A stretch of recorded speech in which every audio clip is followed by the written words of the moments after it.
engine for generating a new flu virus that can come out into the community. If you live near a swine spray field, not even the CAFO, but the waste disposal field, you were 3 times more likely to have a MRSA infection.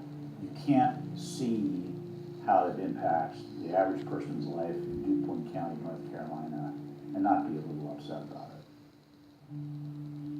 From an environmental standpoint, from a community standpoint, from all other aspects, North Carolina, we're in a state of emergency. We've already had bouts of swine flu, or H1N1 as they prefer to refer to it. That particular swine flu incident was originated on a farm here in North Carolina. There's approximately the same number of hogs in North Carolina as there are people. Between 8 to 10 times the amount of feces is produced by a hog, an adult hog, as compared to an adult human. 10 million pigs in North Carolina produce the waste equal to 100 million humans.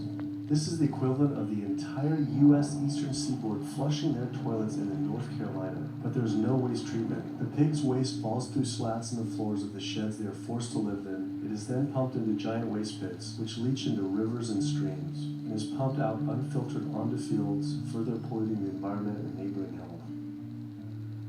When you go back and you look at where these hog facilities are located, there's a disproportionate number of them that are located near communities of color, low-income communities. It is definitely a human rights issue.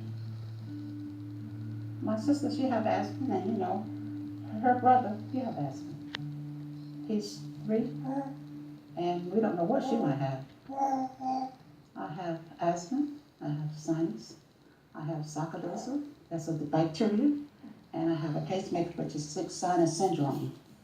You know, mostly everybody in this neighborhood got asthma or either cancer.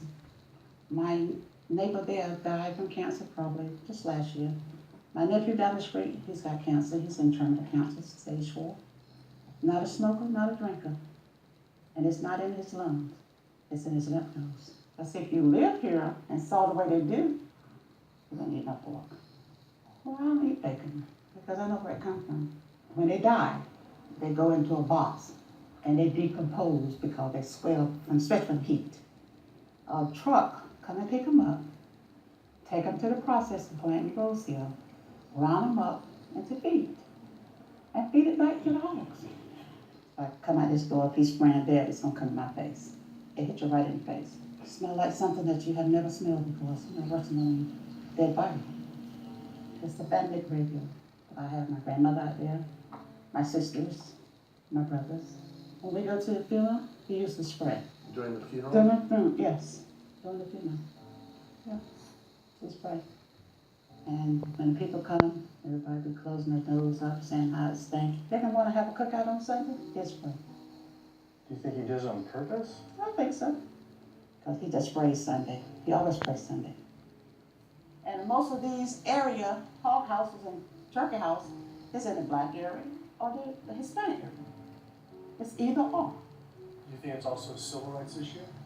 Yes. Yes, I do. Yes, I do.